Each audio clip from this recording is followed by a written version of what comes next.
Hello everyone. Exam वारी में आप सभी का स्वागत है। दोस्तों, एसएसटी के प्रैक्टिस सेट को आगे बढ़ाते हुए आज की इस वीडियो में हम एडुटेरिया के प्रैक्टिस सेट नंबर 3 के प्रश्नों को देखेंगे। इसके पहले की वीडियो में हम इसके 2 प्रैक्टिस सेट को कर चुके हैं। अगर आपने वो वीडियो नहीं देखी है तो प्लीज चैनल पर जाके देख सकते हैं। दोस्तों, जैसे आप सभी को पता है कि एसएसटी में 2 सब्जेक्ट चूज करना होता है, तो इस वीडियो में हम पॉलिटी और हिस्ट्री के प्रश्नों को देखेंगे। पॉलिटी से आपका 40 प्रश्न है इसमें और हिस्ट्री के 40 प्रश्न हैं। ठीक है, तो आप लोग वीडियो को लास्ट तक ध्यान से जरूर देखिएगा और ये सभी के लिए इंपॉर्टेंट है, क्योंकि जीके जीएस के प्रश्न जो है सभी में पूछे जाते हैं, चाहे पीआरटी हो, चाहे टीजीटी हो, चाहे पीजीटी हो, उसमें सभी में पूछे जाते हैं। और जीके जीएस में पॉलिटी और हिस्ट्री पूछा जाता है, तो ये सभी के लिए इंपॉर्टेंट है। तो आप लोग वीडियो को लास्ट तक ध्यान से जरूर देखिएगा। चलिए शुरू करते हैं। पॉलिटी से आज का हमारा पहला प्रश्न है, संविधान के प्रथम अनुच्छेद के अनुसार भारत है। आर्टिकल 1 के अनुसार भारत क्या है? तो ऑप्शन 20 का राइट आंसर हो जाएगा राज्यों का यूनियन यानी संघ है। ऑप्शन 20 का करेक्ट आंसर हो जाएगा। आर्टिकल 1 के अनुसार भारत अर्थात इंडिया राज्यों का संघ होगा, जिसमें भारत शब्द देश का नाम व संघ शब्द शासन प्रणाली को दर्शाता है। ठीक है, ऑप्शन 20 का करेक्ट आंसर हो जाएगा। नेक्स्ट, भारतीय संघ में किसी राज्यों को मिलाने का अधिकार किसे है? भारतीय संघ में किसी राज्यों को मिलाने का अधिकार किसे प्राप्त है? तो ऑप्शन सी इसका राइट आंसर हो जाएगा संसद को। ऑप्शन सी इसका करेक्ट आंसर हो जाएगा। आर्टिकल 2 के तहत नए राज्यों का प्रवेश व स्थापना का यह अधिकार जो है किसके पास है? तो संसद के पास है। ठीक है, ध्यान रखिएगा, ऑप्शन सी इसका करेक्ट आंसर हो जाएगा। नेक्स्ट, भाषाई आधार पर राज्यों का पुनर्गठन किस वर्ष किया गया था? भाषाई आधार पर राज्यों का पुनर्गठन किस वर्ष किया गया था? तो ऑप्शन सी इसका राइट आंसर हो जाएगा 1956 में किया गया था। ऑप्शन सी इसका करेक्ट आंसर हो जाएगा। देखिए, इसके लिए राज्य पुनर्गठन आयोग, ध्यान रखिएगा, राज्य पुनर्गठन आयोग का गठन कब हुआ था? इसका गठन 1953 में हुआ था। किसकी अध्यक्षता में? तो फजल अली की अध्यक्षता में, इसलिए इसे फजल अली आयोग भी कहा जाता है। ठीक है, कब गठन हुआ था? 1953 में।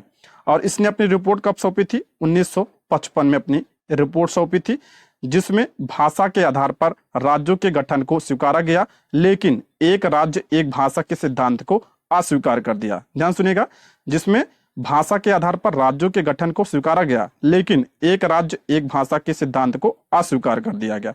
और इसी के अनुसार 7वें संविधान संशोधन 1956 के द्वारा 1 नवंबर 1956 को 14 राज्य और 6 केंद्र शासित प्रदेश बनाए गए। ठीक है, कब? 1 नवंबर 1956 को, इसलिए ऑप्शन सी इसका करेक्ट आंसर हो जाएगा। किस संविधान संशोधन के द्वारा? तो 7वें संविधान संशोधन 1956 के द्वारा 1 नवंबर 1956 को 14 राज्य और 6 केंद्र शासित प्रदेश बनाए गए थे। ठीक है, ऑप्शन सी इसका करेक्ट आंसर हो जाएगा। सारा ध्यान रखिएगा, इंपॉर्टेंट है। नेक्स्ट, भारतीय संविधान कौन सी नागरिकता प्रदान करता है? सभी को पता होगा भारत में कैसी नागरिकता है? तो एकल नागरिकता है। ऑप्शन 20 का करेक्ट आंसर हो जाएगा। और एकल नागरिकता जो है किस देश के संविधान से लिया गया है? तो ये ब्रिटेन के संविधान से लिया गया है। कहां से? ब्रिटेन के संविधान से लिया गया है। और नागरिकता की बात करें तो ये किस आर्टिकल में है? तो आर्टिकल 5 से 11 में। भाग पूछा जाए तो भाग 2 में है। ठीक है, भाग 2 आर्टिकल 5 से 11। और कहां से लिया गया है? ब्रिटेन के संविधान से लिया गया है एकल नागरिकता। अच्छा, दोहरी नागरिकता कहां पे है? तो अमेरिका में क्या है? अमेरिका में दोहरी नागरिकता है। ठीक है, यह भी पूछा जाता है, ध्यान रखिएगा। नेक्स्ट, भारतीय संविधान में अनुच्छेद 17 का संबंध है। अनुच्छेद 17 का संबंध किससे है? तो ऑप्शन सी इसका राइट आंसर हो जाएगा अस्पृश्यता का अंत यानी छुआछूत का अंत। ऑप्शन सी इसका करेक्ट आंसर हो जाएगा। किसमें है? आर्टिकल 17 में है। आर्टिकल 17 क्या है? आपका मूल अधिकार है। क्या है ये? मूल अधिकार है।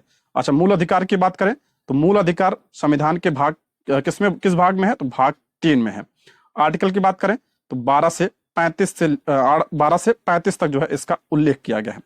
और एक किस देश के संविधान से लिया गया है मूल अधिकार? तो ये अमेरिका के संविधान से लिया गया है।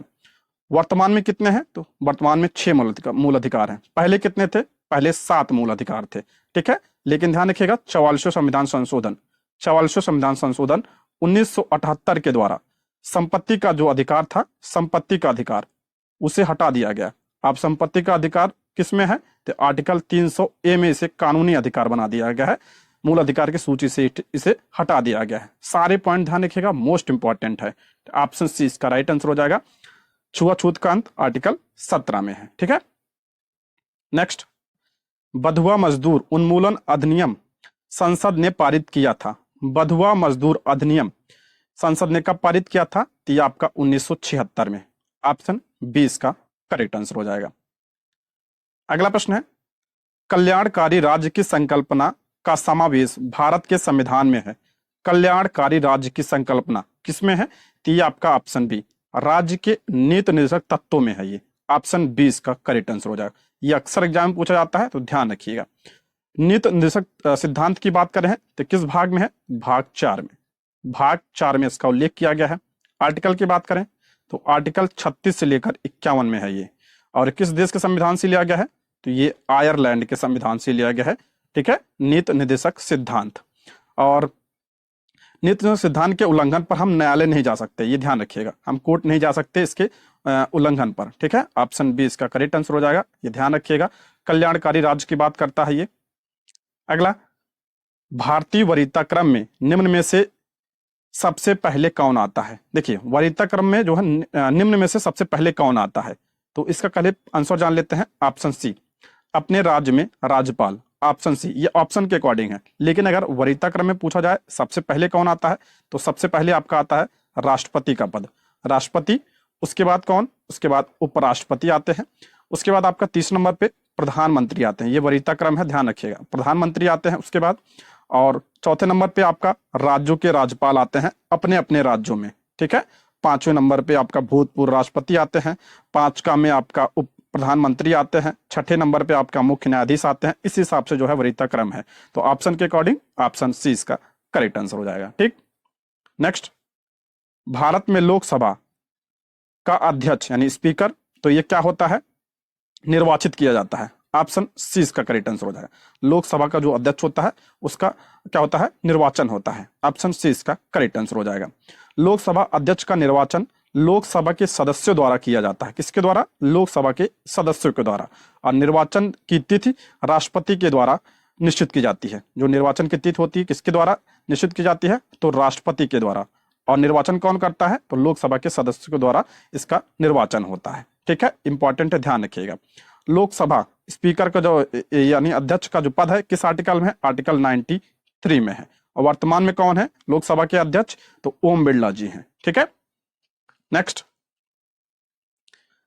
राज्यसभा को भंग करने का अधिकार किसे प्राप्त है? मोस्ट इंपॉर्टेंट, राज्यसभा को भंग करने का अधिकार किसे प्राप्त है? तो इसका करेक्ट आंसर हो जाएगा उपयुक्त में से कोई नहीं। ऑप्शन डी इसका राइट आंसर हो। देखिए, राज्यसभा को भंग नहीं किया जा सकता है, क्योंकि ये क्या है? अस्थाई सदन है। कैसा सदन है ये? अस्थाई सदन है। अक्सर एग्जाम पूछा जाता है। लेकिन अगर पूछा जाए इसके सदस्यों का कार्यकाल कितना होता है? सदस्यों का कार्यकाल, इसका कार्यकाल नहीं होता है अस्थाई सदन का। इसका मतलब ये क्या होता है? अस्थाई होता है, भंग नहीं किया सकते। लेकिन इसके सदस्यों का कार्यकाल पूछा जाए तो 6 वर्ष होता है। 6 वर्ष सदस्यों का कार्यकाल होता है। और प्रत्येक 2 वर्ष बाद 1/3 सदस्य जो है सेवानिवृत्त होते रहते हैं, यानी रिटायर होते रहते हैं। इसको ध्यान रखिएगा। अस्थाई सदन है और एक ऐसा सदन है, उच्च सदन है। और किस आर्टिकल में है? तो आर्टिकल 80 में इसका उल्लेख किया गया है। और इसमें अधिकतम संख्या कितनी है? तो अधिकतम संख्या 250 हो सकती है। वर्तमान में कितनी है? 245 जो है राज्यसभा की सीट है। सारे पॉइंट ध्यान रखिएगा। नेक्स्ट, निम्नलिखित में से कौन सा शब्द भारत के संविधान में उल्लेखित नहीं है? भारत के संविधान में किसका उल्लेख नहीं किया गया है?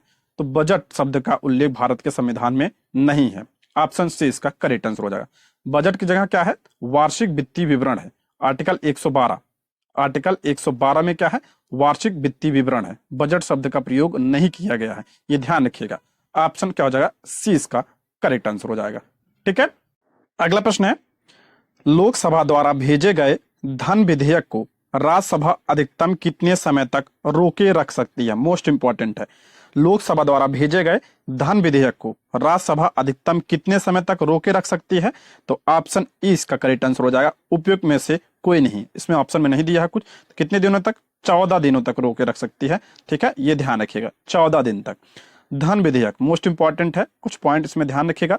धन विधेयक को राष्ट्रपति की सिफारिश पर राष्ट्रपति की सिफारिश पर जो है केवल लोकसभा में पेश किया जा सकता है, लोकसभा में से पेश किया जाता है राष्ट्रपति की सिफारिश पर।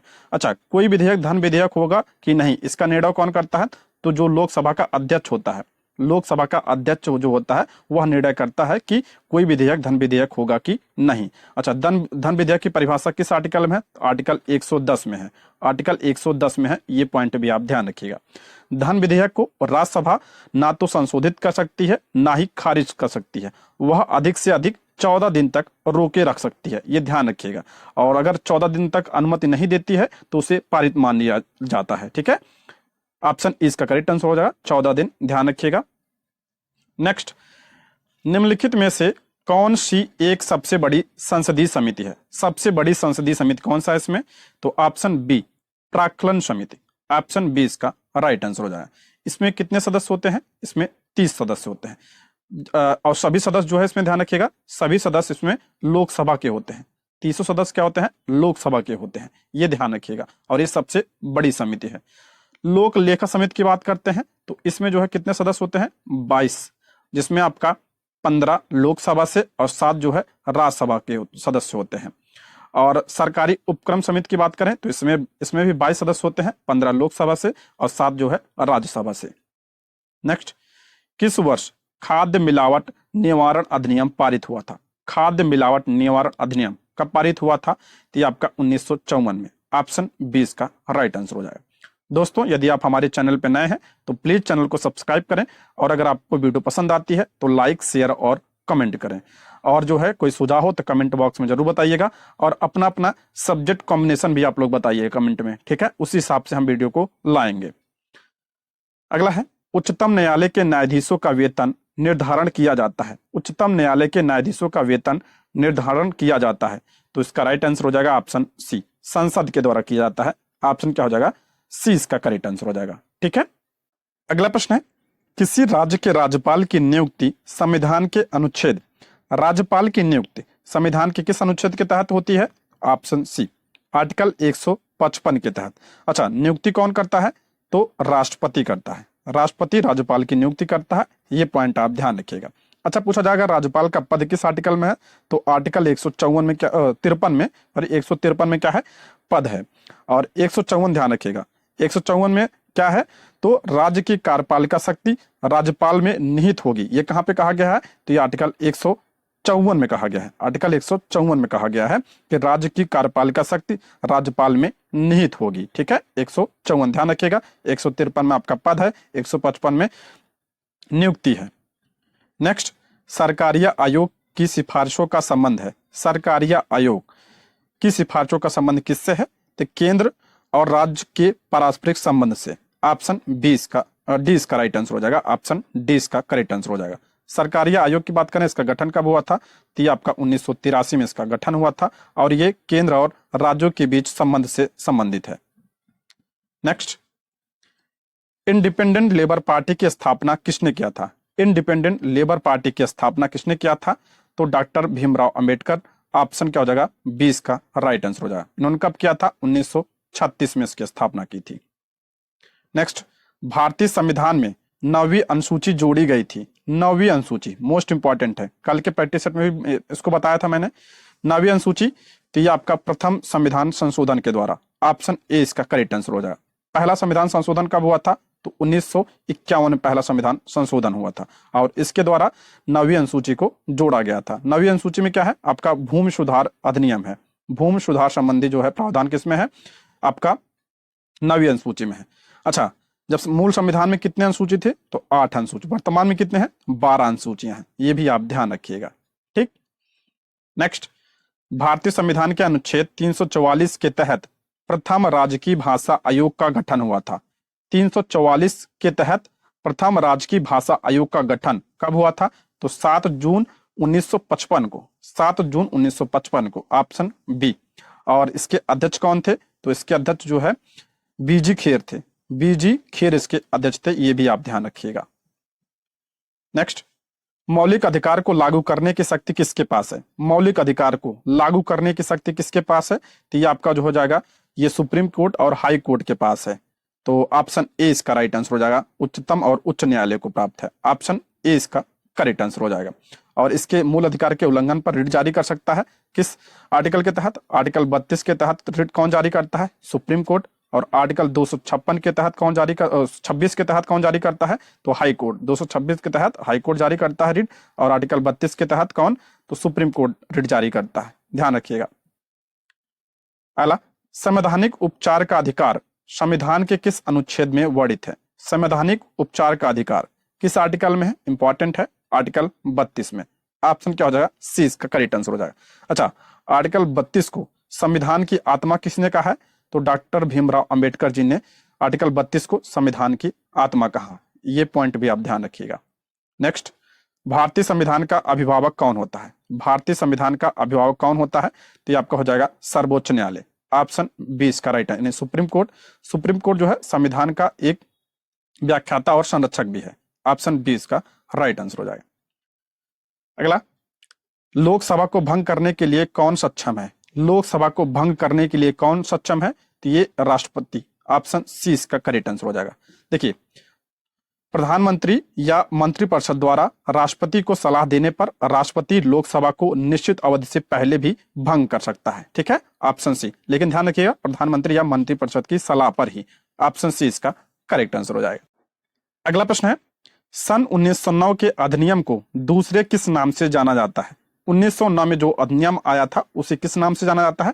तो उसे मार्लेमेंटो सुधार सांप्रदायिक प्रतिनिधित्व अधिनियम के नाम से जाना जाता है, यानी ऑप्शन ई इसका करेक्ट आंसर हो जाएगा। उपयुक्त में से एक से अधिक 1909 में आया था, ध्यान रखिएगा, पृथक निर्वाचक मंडल की बात कही गई थी इसमें, ठीक है, ऑप्शन ई इसका करेक्ट आंसर हो जाएगा। नेक्स्ट, भारत सरकार का संवैधानिक अध्यक्ष कौन होता है? संवैधानिक अध्यक्ष कल के प्रैक्टिस में भी आ चुका है ये प्रश्न, तो ये राष्ट्रपति।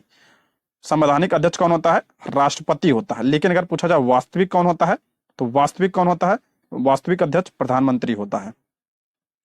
नेक्स्ट, 42वें संशोधन के द्वारा संविधान के किस अनुच्छेद में मौलिक कर्तव्य को जोड़ा गया है? कई बार बता चुका हूं, 42वां संविधान संशोधन, तो मौलिक कर्तव्य को जोड़ा गया किस आर्टिकल में जोड़ा गया? तो आर्टिकल 51A में, यानी का में, ऑप्शन सी इसका करेक्ट आंसर हो जाए। अगर भाग पूछा जाए किस भाग में, तो भाग 4A, भाग 4A में मूल कर्तव्य को जोड़ा गया था।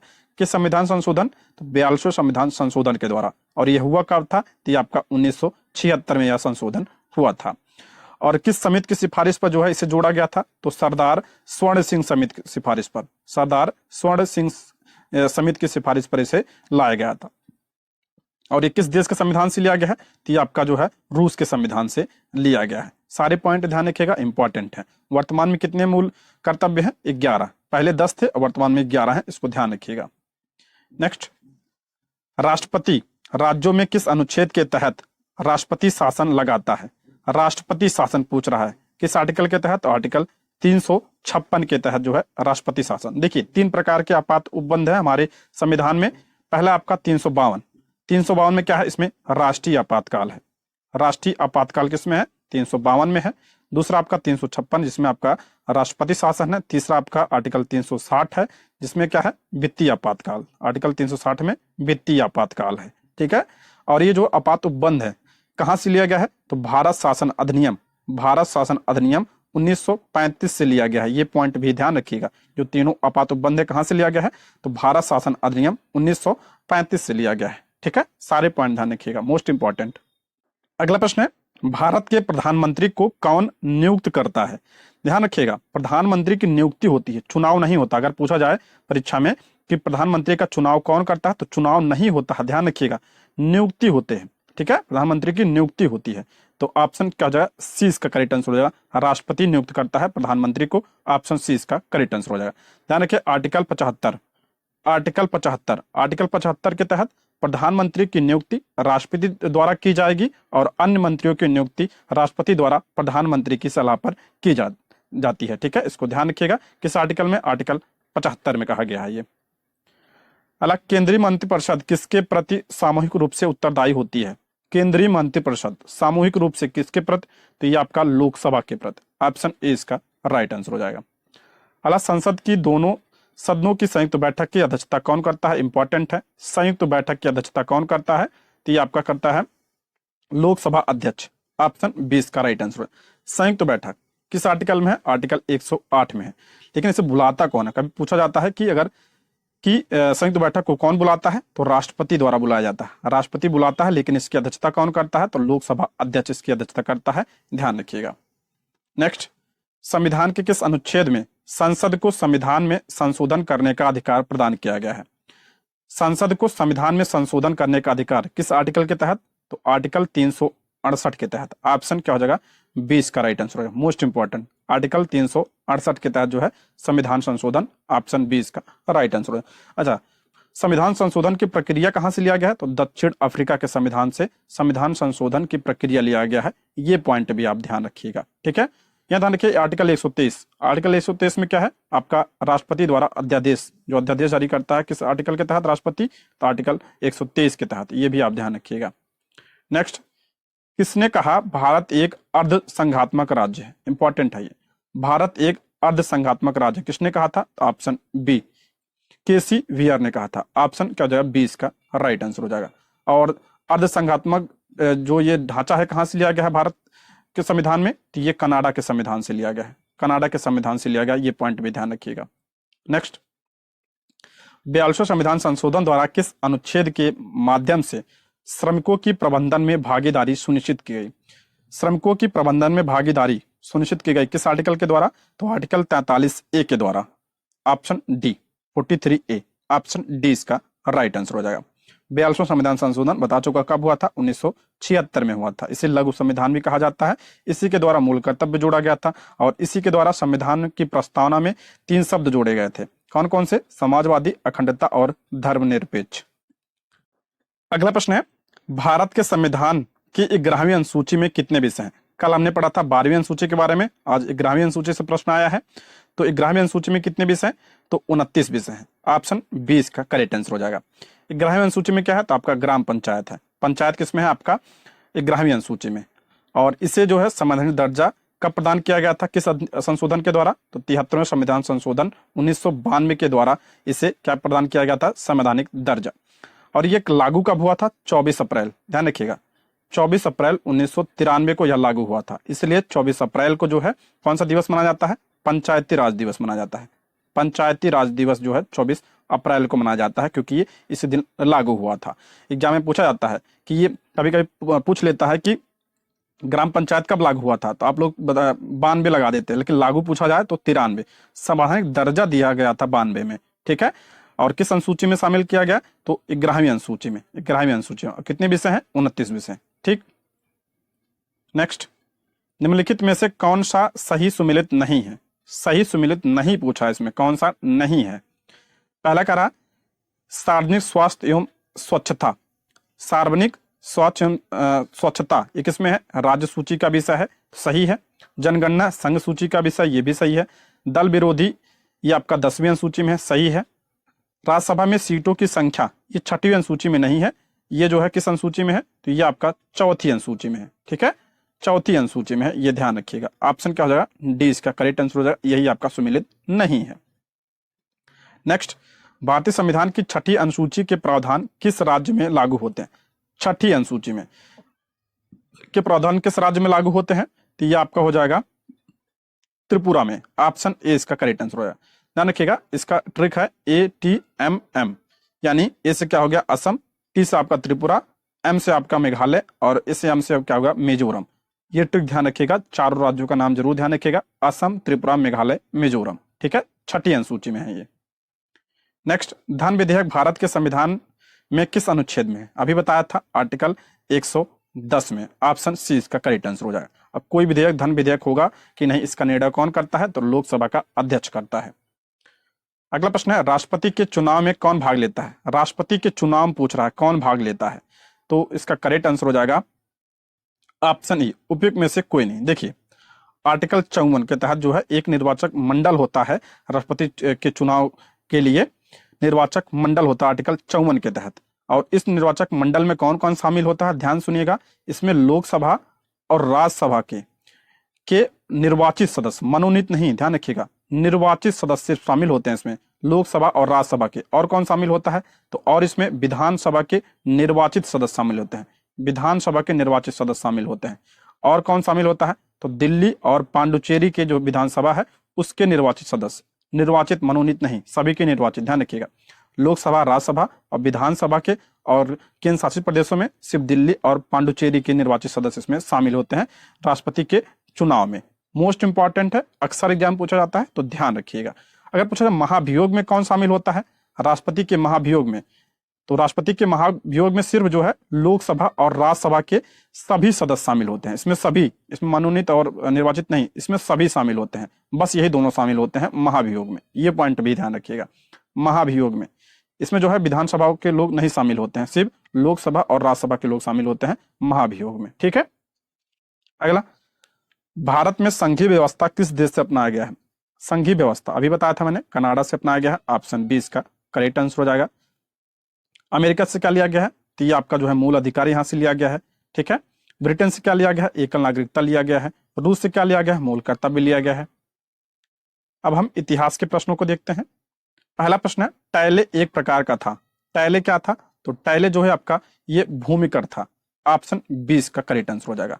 ऑप्शन बी, कहां संबंधित है, किस देश से? तो ये फ्रांस से संबंधित है। फ्रांसीसी किसानों और गैर रईसों पर यह प्रत्यक्ष भूमिकर था। ठीक है, ऑप्शन 20 का राइट आंसर हो जाएगा। टैले भूमिकर था। नेक्स्ट, अब्राहम लिंकन अमेरिका के राष्ट्रपति कब बने थे? अब्राहम लिंकन अमेरिका के राष्ट्रपति कब बने थे? तो ये बने थे आपका 1860 में। ऑप्शन क्या हो जाएगा? ए इसका करेक्ट आंसर हो जाएगा। ऑप्शन ए, वर्ल्ड हिस्ट्री से प्रश्न बनता है।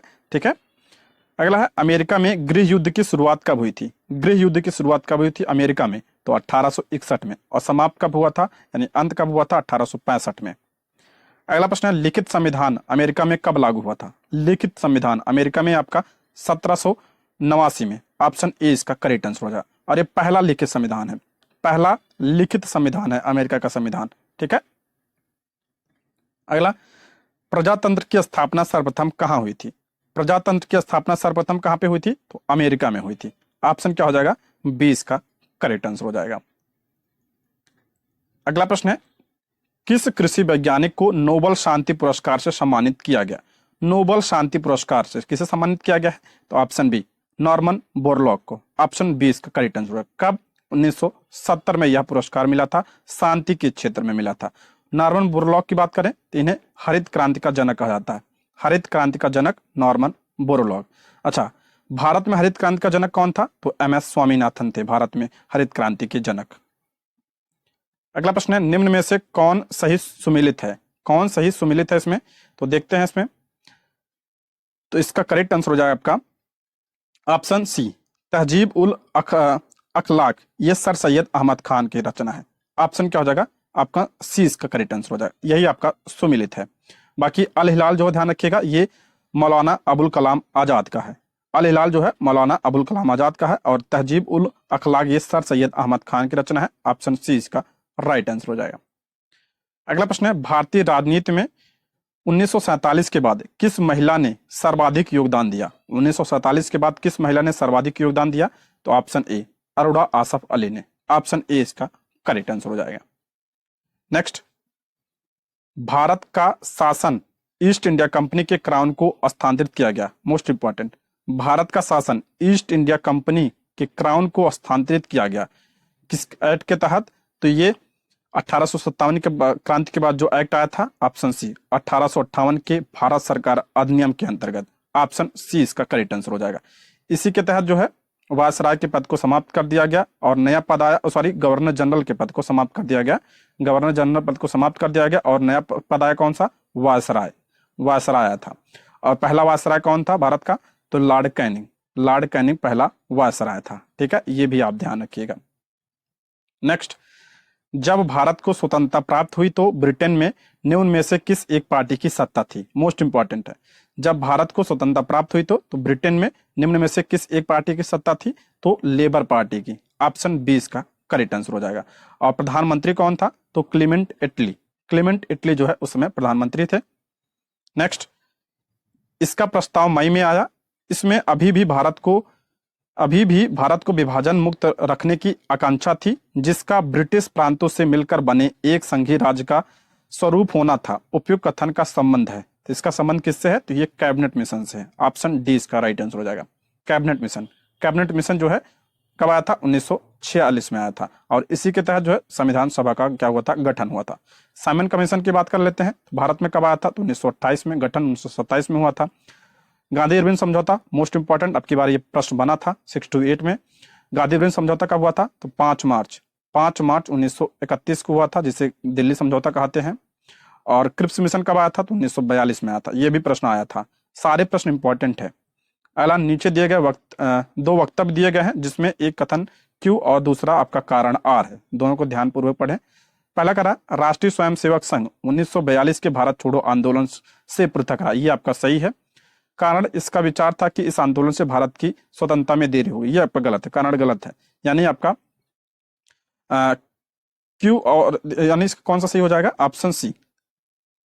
क्यू सत्य है परंतु आर आपका असत्य है। ऑप्शन सी इसका राइट आंसर हो जाएगा। नेक्स्ट, करो या मरो का संबंध किस आंदोलन से है?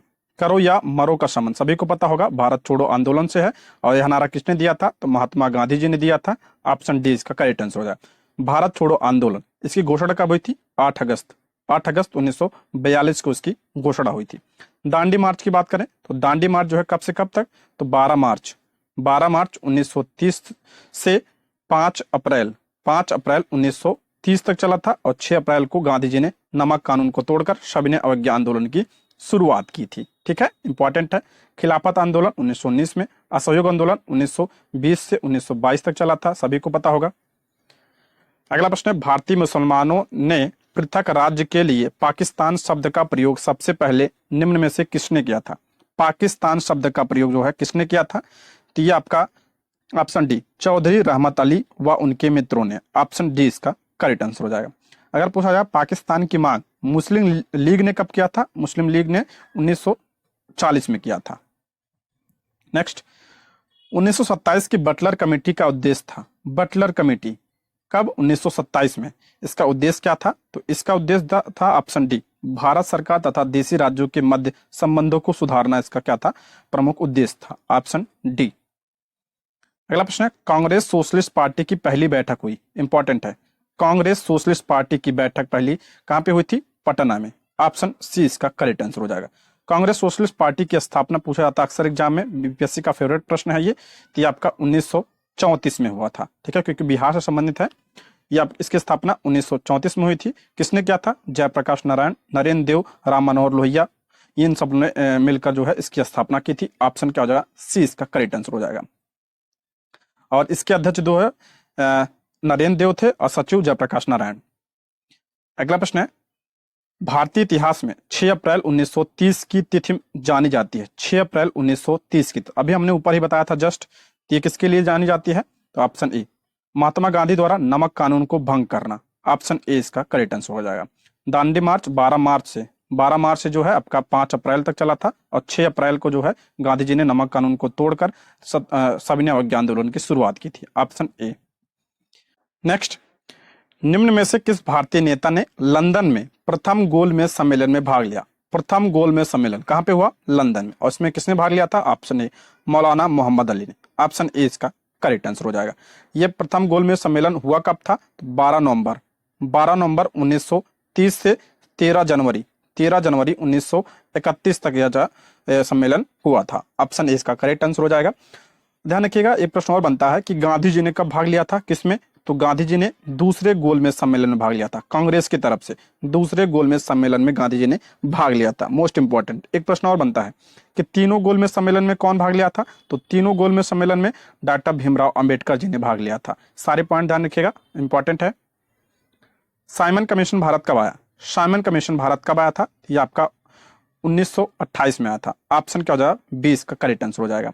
साइमन कमीशन का गठन पूछा जाता कब हुआ था? 1927 में। भारत कब आया था? फरवरी 1928 में यह भारत आया था। साइमन कमीशन में जो है कितने सदस्य थे? 7 सदस्य थे।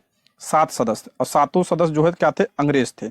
इसलिए इसे श्वेत कमीशन कहा गया और इसका विरोध इसलिए किया गया था। ठीक है, इसमें जो है 7 जो है अंग्रेज थे, भारतीय कोई इसमें शामिल नहीं था। अगला है, ब्रिटिश सरकार ने महात्मा गांधी को उपाधि दी थी जिसे उन्होंने असहयोग आंदोलन में वापस कर दिया था। वह कौन सी उपाधि थी? तो कैसर ए हिंद की उपाधि। ये प्रश्न बना है। ऑप्शन बी इसका राइट आंसर हो जाए। कैसर ए हिंद की उपाधि जो है वापस कर दी थी असहयोग आंदोलन के दौरान। ऑप्शन बी इसका करेक्ट आंसर हो जाएगा।